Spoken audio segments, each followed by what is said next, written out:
Hey everyone, welcome to episode 269 of the All Dolphins podcast on this Thursday, April 18th, Are 2024. you The sure day it's a Thursday? Yes, it's a You didn't Thursday. sound confident it was a Thursday. It is Feels a like Thursday. Wednesday to you? No, because Wednesday was when the Heat played the Philadelphia 76ers in the 7-8 play-in game, and they play Friday night because they lost and they will be without Jimmy Butler. But I guess that's for the All Heat podcast, because things look bleak. I will one quick note. We're not doing a Dolphin history lesson today because nobody from the Dolphins has ever been a 69th overall pick, 169th overall pick, or 269th overall pick. So we'll talk a little basketball just before that. Ironic, though, and sad, regrettable, that in the two playing 69. games. What are you, my teenage son? Oh, my God. I'm sorry. It just hit me. Wow.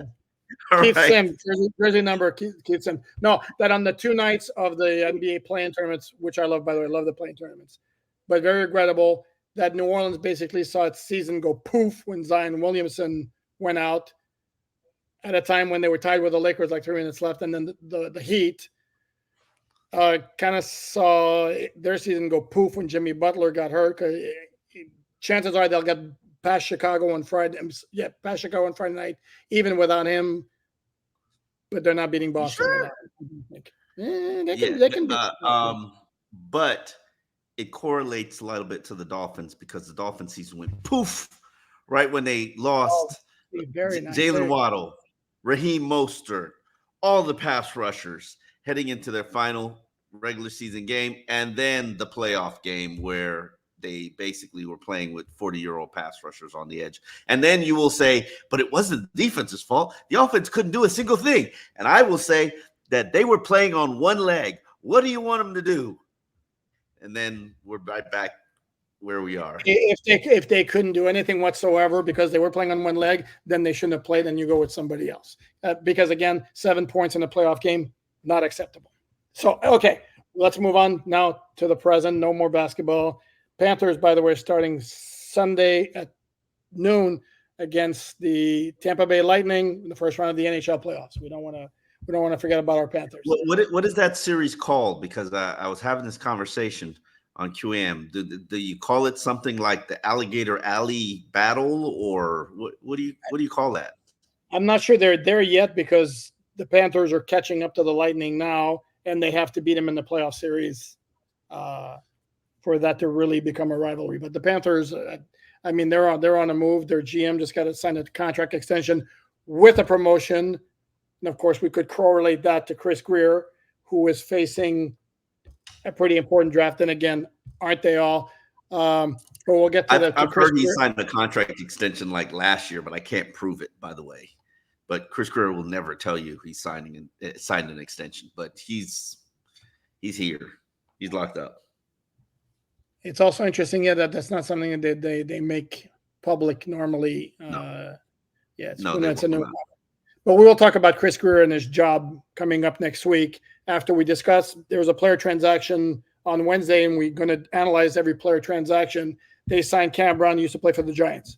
There you go. That's it. No, I'm kidding. We'll say a little bit more about Cam. Well, he's supposedly a good special teams player, which means they're getting a little bit of assistance for the weakest unit on the team. And I think having core special teams. But here's the thing. We have no idea what special teams is going to look like moving forward. None. Zero. Why? Because of the new kickoff rules, is what you're saying. Yes. I mean, there's only really kind of two aspects to special teams: kickoff, field goal units, punt return 3. Punt returns 3. Okay, so 3. Kickoff, punts, field goals. So 3 units.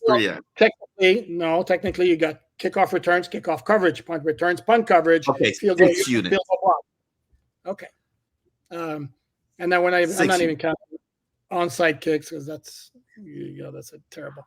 The book I got he is physically very impressive, great combination, like a triangular size, speed, strength, and all that.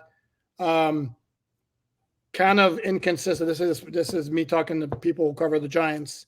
Kind of a little bit inconsistent. The Giants apparently did not make much of an effort to re-sign him, exactly like this. But he's a good athlete, same as Saran Neal, the Dolphins signed earlier from the Buffalo Bills. And if we go back to a conversation we had with Mike McDaniel at the Combine, the question was asked point blank for those complaining that the media doesn't ask the hard questions or tough questions.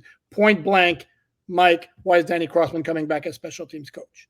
And Mike McDaniel's answer was basically, well, there's a lot of factors that go into the substandard performance of the special teams, and it's not on the coach. And if I felt that it was on the coach, he wouldn't have been back. So, and you have said many times that not enough attention was devoted to the special teams. According to the players, not enough attention was devoted to special teams, and in fact, it was kind of laughable how little attention was devoted to special teams, which I found quite odd, especially coming from the level of players that it was coming from.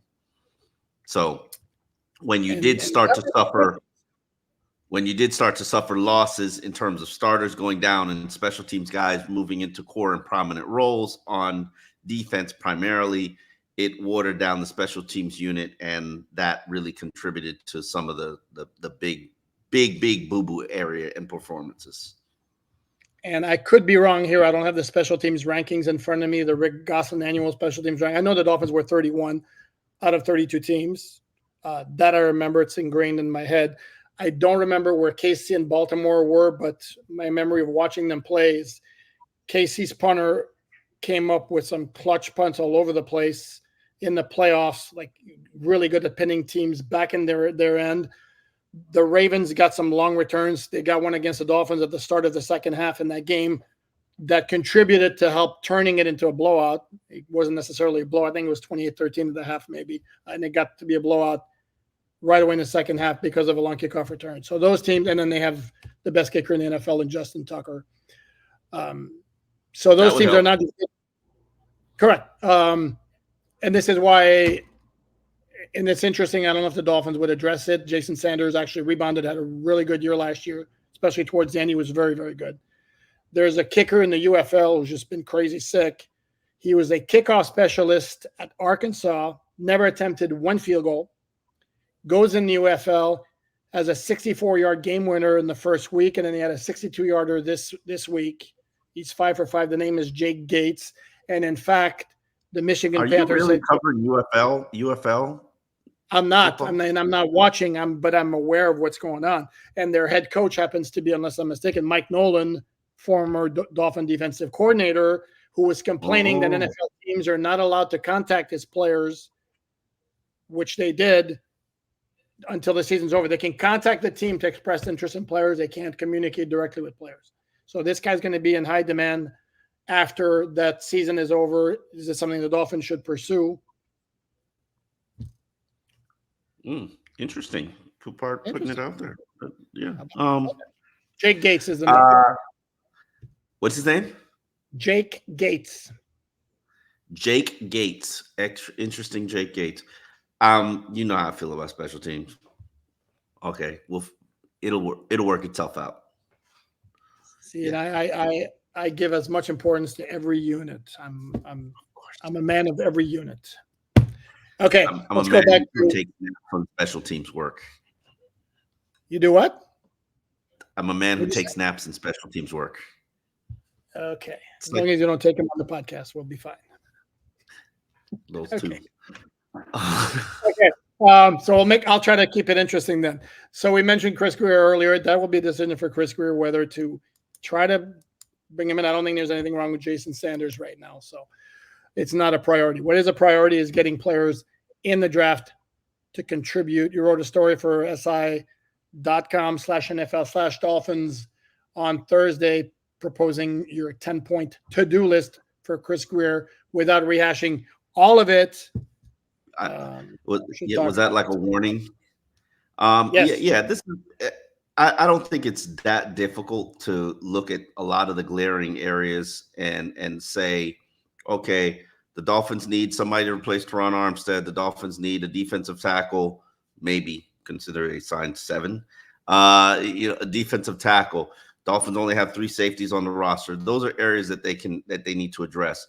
But also, there are things that I think Chris Grier can look to do to this roster he talks about working in a 2-year window, looking at the team from a 2-year window standpoint. And that's something I've actually heard from him before, but I've never really given it that much attention and focus towards. And I think my alteration of doing so kind of exposed that there are some other issues on this team that need to be addressed. Primarily, I don't think we're set at cornerback. If you look at this from a 2-year window standpoint, cornerback isn't a position that you're set at.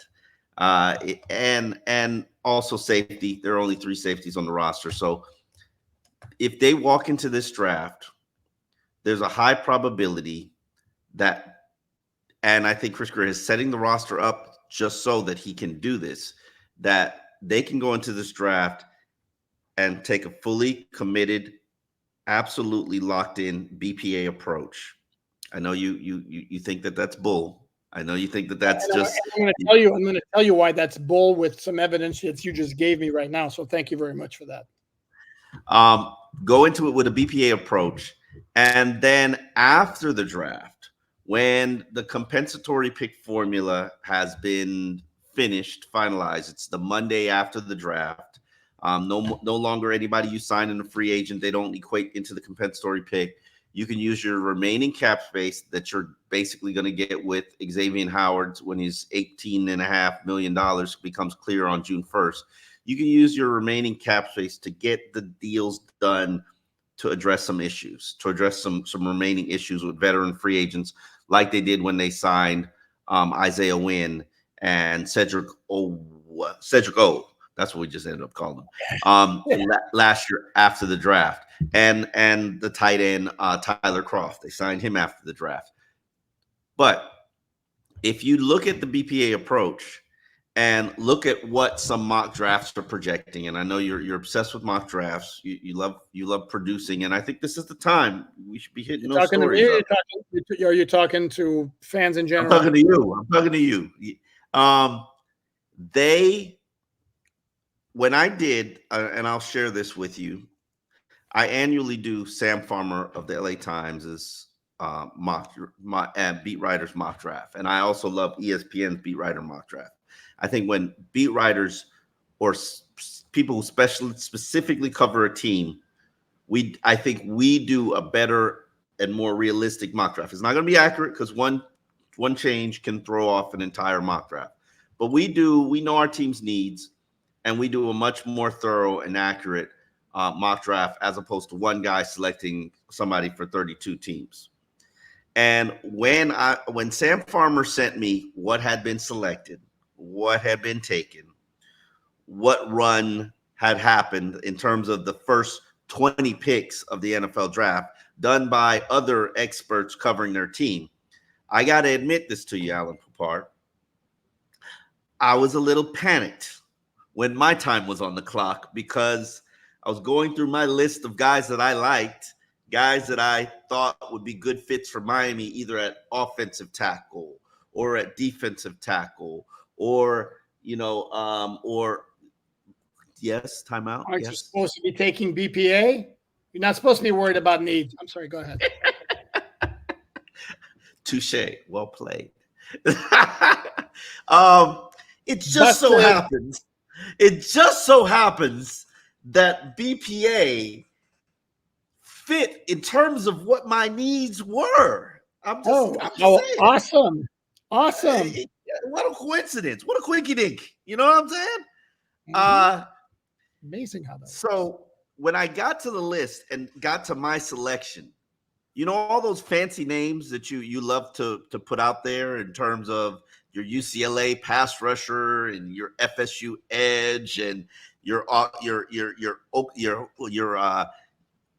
where's this offensive lineman from? The offensive lineman Fuaga, those guys, all of them gone. And I'm going to tell you my mock draft story after you're done. Go ahead. And so it made me kind of have a panic state to the point where I'm like, oh my God, I need to trade down. I don't feel comfortable here. Like, let me try to get something for this pick because there's nothing here that I want. And I eventually made a selection, and I'm okay with that selection, not in love with it. And it just made me think that it made me recall Chris Greer saying for the very first time, and I don't know if this was a pump fake or not, because I truly do sincerely believe that this was a pump fake that he was trying to send out there to the rest of the league. I'm not so sure that he's going to feel real comfortable. He's like, remember he said they're 15, 16 first round picks, and we're confident we're going to get one at 21. I'm not so confident anymore. Hey, he says we've done our mock drafts, we've done our simulation. We are confident we're going to like somebody there. And after going through this process, I believe he's pump faking. And then you go. So you're keeping the suspense until it's actually released. You're not telling us who you picked? I have done one of those beat writers mock drafts, and I know the intensive labor of work created to do it. So I'm not going to spoil Sam Farmer's draft because that thing takes like 2 days to do. Okay. Much respect for that. I also did a mock draft. This one for the Fan Nation NFL Network. And I don't know if this was the rule in your mock draft. In our mock draft, the rule was no trades allowed. Because when I got to absolutely no trades. Okay. Well, I think we all know that there are going to be trades. Yes. So for those out there who are going to immediately wonder, then why the hell aren't trades allowed in your mock draft? Because it becomes then very logistically complicated to go, okay, who's going to trade up? Who's offering to trade down? What's the trade offer? It's a lot simpler to do no trades. And I, like you, I had like three targeted guys. If he's there, I'm picking him. If he's there, I'm picking him. If he's there, I'm picking him. And lo and behold, when I got to 21, gone. So since I could, and there were guys who I could see for the Dolphins a little bit later in the first round, was like, oh yeah, trade done, get that guy. But that was not allowed. I, like you, will not reveal who I picked. We're going to put it up it's going to be on the SI National site tomorrow. I'm going to put it up on si.com/NFL/Dolphins, and you can see who I picked. And it would fit the BPA. And here's I'm excited to see who you picked. And my argument against this notion of BPA, if the Dolphins truly are going only or predominantly by BPA, then why do you need to look at your 2-year window as far as what your roster is concerned if all you're concerned about is best player available? So can we please acknowledge and understand that it's a great thing to say and it makes sense. It's always about marrying the best player available and along with your positions of need. This notion that you're taking the best player available regardless of position. I mean, unless the guy is eons better than everybody else on the board, sorry, not buying it. I hear what you're saying, but I also would make the point that I think some of the best selections that the Miami Dolphins have made have been selections that they've taken despite the need, despite the glaring need for the player. But I do agree with you. BPA is a little bit much of a fallacy. And even Jimmy Johnson said it years ago. We had him on a Joe Rose show. What the heck? Oh, sorry. Okay. We had him on the Joe Rose show. Sorry. You went away on my screen. We had him on the Joe Rose show. And he basically said, I drafted based on need. Now you want need and BPA to marry, but there are times that he used Alvin Harper as an example. He didn't want to select Alvin Harper. However, he was just staring at him in the draft and he couldn't pass it up, but he didn't feel comfortable selecting it. He wanted to address one of his team's glaring needs. And it turned out to work out fine for him. But he kind of still sensed that he had a level of disappointment there. So I think there's a marriage there. I think more importantly than sitting there and talking about BPA, because if we were going to be very heavy on BPA, Cam Smith was a press corner that they drafted for a zone scheme. And how did that work out for the Miami Dolphins? I think it's more important that you have a scheme fit in terms of understanding what your coordinators want to do, understanding who your head coach is and how he envisions his offense. We know and this has probably been an adaptation and adjustment for Mike McDaniels. We know that Mike McDaniel is obsessed with speed, which is why the Xavier Worthy selection or projection or flirtation, as Simon Clancy pointed out, Mike McDaniel's only been on the road for one college team. Now, obviously, that college team had basically three prospects that are being considered for first round selections at University of Texas. What? 4 best running back in the draft: Mitchell, Worthy, Murphy. Oh, sorry, Sweat's not a first round pick, but they have like five first or second round picks. Sweat and Jonathan Brooks, the running back, also. And sorry, and Sanders, the tight end. Okay, so yeah, I mean, but there, you would think that he would want to go to Michigan too. I mean, I don't fault a coach for, we know who Mike is, and we know he's got an obsession with speed. He probably wants to sit and meet with Worthy, see if it was the right fit, along with some of these defensive tackles. Time out, unless I'm massively mistaken, that I want to correct that he was at Michigan. Unless I'm severely mistaken, I believe so. Yeah, because I think Steve Ross, he gets the whole band back together at Michigan. You know what I'm saying? Steve Ross is just like, everybody hop on the private jet. Let's fly out to my alma mater. He built the business department building over there. I mean, they might have their own wings when they stay there. Their own wing when they stay there if they want to, logically. Am I right? Yeah, no, you're right. But to me, it's more about actually being able to find the talent. And that's one of the things that Chris Greer addressed in his press conference. And I asked a question about Anthony Weaver because I did the count. And do you know that Chris Greer has made selections for 7 different defensive coordinators since he's been the head man in charge? Oh, since 2016. Yeah. It's been a massive turnover. Who was the first one? Was it? I remember. Oh, Vance Joseph was the first one in 16. Yes, Matt Burke. Love Matt Burke. I forget the name. Josh Boyer, Patrick Graham, Vic Fangio. I'm up to 5. Who was before Fangio? No, it's Josh Boyer. And now Weaver. Correct. But yeah, you got Boyer. Anyway, let's. I think it's whatever. But I hear what you're saying. They marry. And if we're gonna get real honest about it, Cam Smith was to me, the pick was made because they knew X was leaving. That he had one more year, and barring some unforeseen circumstances, he was going to be done. They would need a starting caliber cornerback once he was done. Devon Achane, that was Mike McDaniel saying, I want speed, I want more speed, I want even more speed, and it supersedes what should be a need, because remember, the Dolphins were bringing back all 4 of the running backs. And we can say whatever we want about Von Ahmed, Myles Gaskin, Jeff Wilson, and Raheem Mostert. Well, the Dolphins thought they were good enough to bring them all back. So Devon Achane was a luxury pick, and a good one at that, mind you. And this would be a good case of BPA. Absolutely. Give me the head fake. We got the pump fake, now we got the head fake. Go ahead.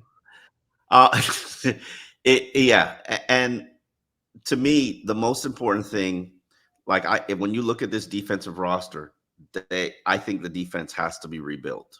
Edges, cornerback, everything but inside linebacker has to be touched, in my opinion. Defensive tackle, safety, everything but inside linebacker has to be touched. And you have to know what Anthony Weaver wants. You have to know how he's going to play. And Chris Greer did provide us a hint. He said, he brought a lot of samples of films and cut-ups of things that he wants and likes and needs, and traits that specifically fit with how he wants to run things. But he said he's going to be using Baltimore's scheme as a base, and then he's going to be throwing his own wrinkles into this. So it'll be interesting to see how many conceptual approaches to the Baltimore Ravens are they going to be pilfering and adding to this defense, which I don't necessarily think is suited or catered to play the style of play that the Baltimore Ravens play. But hey, what do I know? Why not? Which would be the obligatory question here. I don't really see edge setters. I see pass rushers. I don't necessarily see edge setters. And Bukwe is a big, massive, penetrating defensive tackle. Love Zach Sealer, but he's not a big, massive guy. Usually, you like to have a guy who can take on two. I don't see that on this roster. Heat-seeking missile is an inside linebacker. Okay, maybe Jordan Brooks is that player. Maybe he's not. And then you can't expect him to be Roquan Smith. I mean, come on, let's be honest here. Maybe, I don't know. That would be if he turns out to be Roquan Smith, I mean, big time here. No, they don't have the space eaters that Baltimore has because they had two guys who were like 360 or something with Travis Jones and Michael Pierce. You make a good point with the edge setter because Jadeveon Clowney was very good for them last year. Now he's back in Carolina where he played in his college football. Clemson, technically South Carolina, North Carolina, but same area of the country. And on the other side, I don't know who was started. If it was our good friend Kyle Van Noy, who actually was very good for them. I know, here goes with the head tilting back, but the dude was very good for them. Kyle Van Noy was extremely good for the Baltimore Ravens. He was very productive. You called him Kyle Van Noy? Did you not know that? That you called him Kyle Van Noy? No, I did not know that. For years. He left bad taste. No, they just don't have the talent level that Baltimore's defense had last year. They do have some pieces. And again, to me, it goes back to key. Jalen Phillips, Bradley Chubb. When are they back to Bradley Chubb and Jalen Phillips? And in the meantime, I'm counting the pieces. Zach Sealer, Ramsey, Javon Holland. Okay. David Long Jr. is a good, solid starter. Jordan Brooks has to be one of those pieces. Jordan Poyer, if he can recapture So we're at 8. That's and I think we're really at 6 and 2 maybes, two possibles. You play spades? I do. I love spades. Oh, got to take you on the spades table. We should play a game of spades in the draft room. We got nothing but time to kill. Fun fact here: there was a Dolphin event when I was writing for the team site. An outing on a boating outing one night, and Nat Moore was downstairs playing spades, and not showing the confidence of an NFL player. Thought he was and I sat down at the table, and he realized that Canadians know how to play cards. That's all I'll say about that. Oh wow! Okay, Canadians know how to play cards. Is that because you guys don't have TVs in Canada? It gets really, really, really cold in the winter, so it's not a whole lot to do. So you play cards. Okay, that makes sense. That actually makes sense. I kid. Where were we? We were talking about the defense. No, to me, if we're looking at this team in places where we're going to do the need thing, again, because of the cloud of uncertainty, unless the Dolphins know something we don't and can have more definitive answers regarding Chubb and Phillips. And Chris Greer told us this week. Yeah. Dr. Phillips can say what he wants. I'm not dealing in timetables. That's the place where they can't be left short. Yeah. Do you know Cam Brown's real position? I know he's a linebacker. Do you know how many snaps he played on defense the past 3 seasons combined? You're going to tell me. I am going to tell you. You're dying to know, aren't you now? I am dying to know. Past 3 seasons combined, 14. Mm-hmm. So I wonder if I am dying to know what they're going to do at edge for the month of September. Dying. Because you got Shaq Barrett, who probably isn't going to participate in all the training camp because he's old. No offense. Not training camp, but OTAs. And then you got what? Who? Zeke Vandenberg. Woo!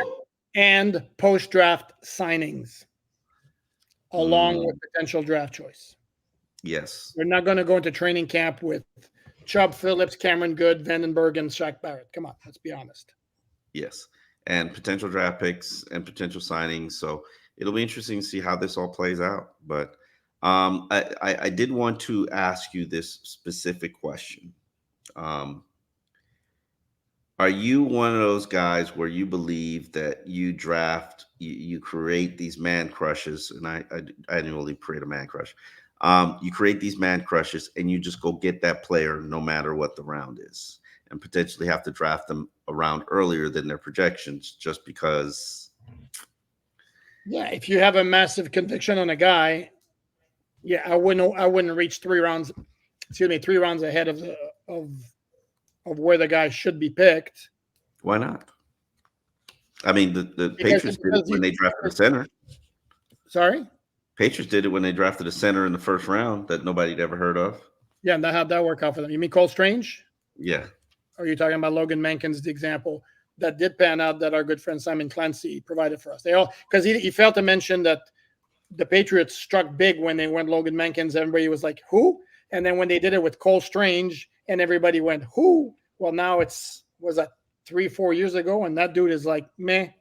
That one didn't work out. So Mhm. no, this is because here's the thing: while you're gonna get good value, no matter where you draft a guy, he becomes a complete stud.